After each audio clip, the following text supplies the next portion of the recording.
পাছলে গৈছিলো এজনীও নাপালো ঘৰলৈ আহি মই নিমখ ভাত খাই দিলো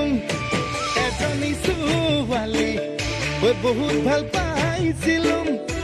এটালৈ পলাই গ'ল এচুমাও নাপালো হেনো দিনে ধৰি মদ খাব শিকিলো ভাং খাব শিকিলো আনৰে চকু